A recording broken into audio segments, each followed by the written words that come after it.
Congratulations. This film is exquisite. It's really wonderful. Kate, your history goes back the longest with this, right? How did this material come across your radar?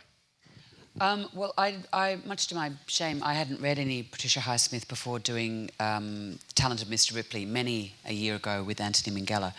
And I read all the Ripley books, and sort of, I think I did read the book then, but obviously devoured it before making this. But it came to mind, I don't know how long ago now. These things become so irrelevant, once the film finds the right way to be made, which is, obviously with Todd and Rooney.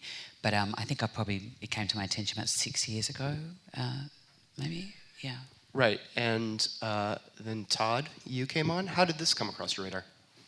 It was actually Sandy Powell, the amazing costume designer, who was attached to the project when Kate was, before they were looking for a director or trying to find a different director or whatever happened, which I don't even want to think about. Who else could do this? What's that? Who else could do this? Exactly. But she said, I'm doing a frock film.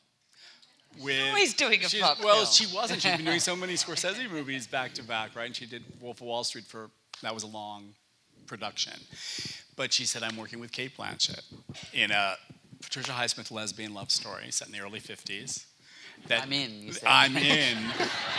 And, well, also Elizabeth Carlson was producing it and had been attached to it for some time and really went to Cate with it. And I'd known Liz for years and years, but we never worked together. And so we're really like dear, old, almost family. So the whole thing just sounded irresistible. Before we get to you, Rooney, how was it different working on this than working on I'm Not There, the Dylan drag notwithstanding?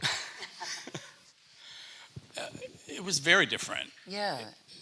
I mean, the process, this is the thing, is even though you so rarely get to, Leo obviously does with Scorsese, but it's so rarely do you get to work with the same director more than once in film.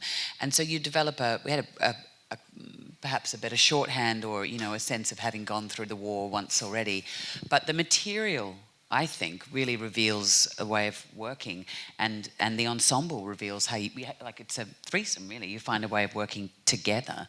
Yeah. But Todd has this great generosity of spirit. Like, he invites you. There's no, protecting his homework. He invites you into all of the visual references, the perspective of the film, the color palette, the not only a visual mood board, but like a kind of an interior soundtrack, which I find so useful because it gives you a sense of the emotional kind of through line of the film, the interior life, which was so important playing characters like Therese and Carol, because it's all so subterranean, and often music is a great conduit, and in all Todd's films, music is such a vital kind of character.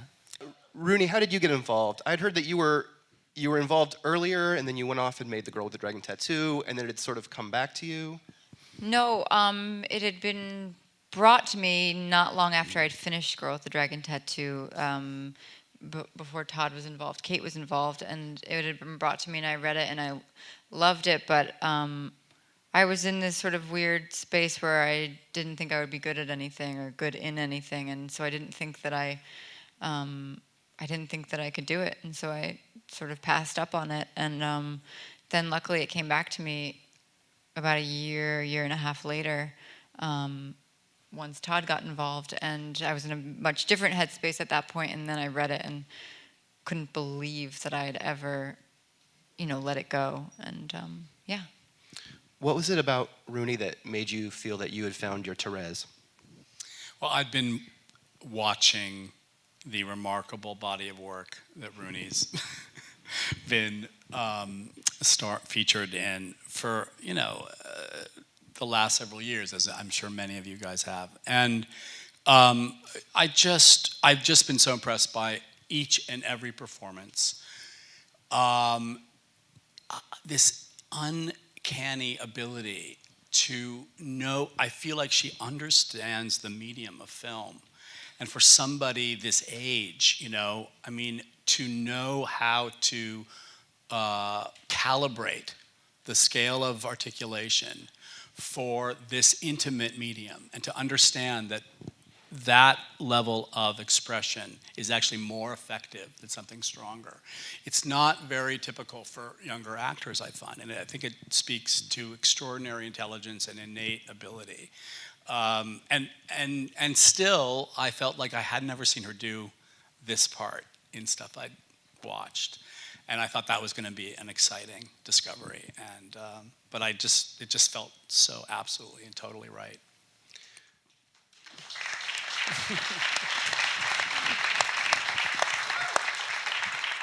You talk a little bit about finding the right tone for this, because I imagine it's very easy to show passion on screen, but it seems remarkably hard to show repression, to know when to let something out, when to play your hand, when it's the character playing its hand as opposed to an actor showing emotion, that kind of thing.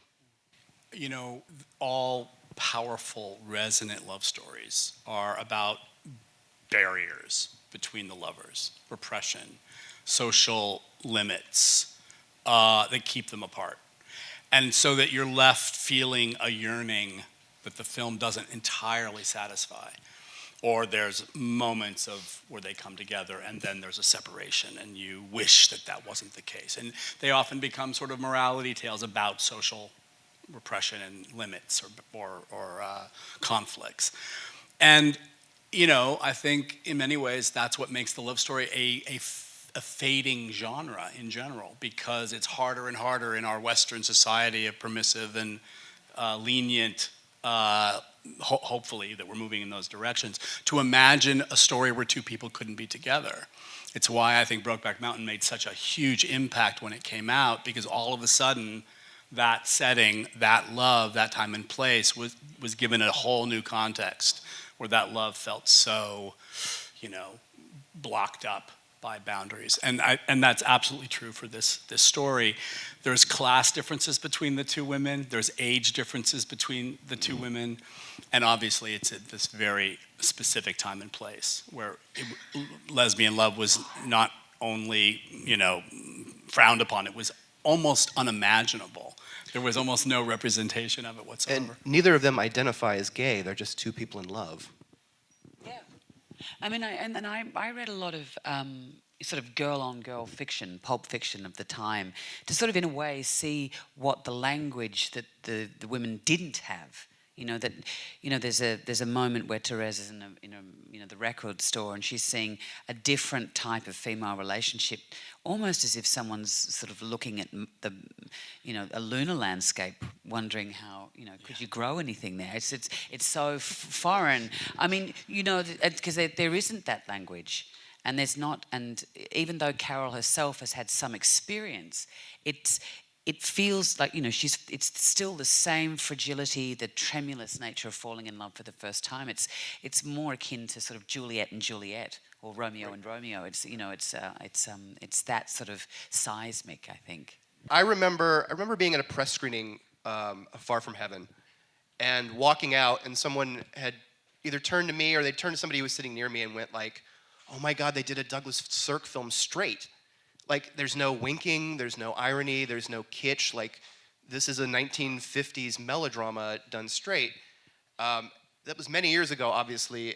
Do you actually feel that it's easier to do a film like this now? Keeping in mind there are two different versions of the 50s and two different films. But the notion of playing this as a melodrama, playing a melodrama straight, as it were, with period details and expecting audiences to not feel that it's a little kitsch. It's so funny. It was never, first of all, I do find the two films so completely different in style and in strategy, and this really wasn't a self-conscious look through the cinema of the early 50s. It was really, in fact, if anything, I was looking much more, and these guys have made reference to the photo documentation, the photojournalism, the art photography coming out at that time of New York City in the early 1950s, which had this patina of grit and had this sort of soiled color palette. Nothing like the enameled, polished surfaces of high studio filmmaking in the Sirkian era. It reminds me of the Vivian Maier photographs exactly, of the period. Yeah. It's very similar. Yeah, and we found a lot of amazing female photographers. Vivian Meyer's work was only recently discovered, but there were women being published in Life magazine at the time, Ruth Orkin, Esther Bubbly, Helen Levitt, doing color photography, documentation, really extraordinary work. And a lot of it was the color processes as well, which Ed Lockman and I really got into and wanted to try to replicate as much as possible. We shot the movie in Super 16, so you feel the grain content on the screen. But yeah, so it really was a very different kind of visual language and narrative language than Far From Heaven. But when we did Far From Heaven, we felt only sincerity toward the subject matter and the material. And I think hopefully that does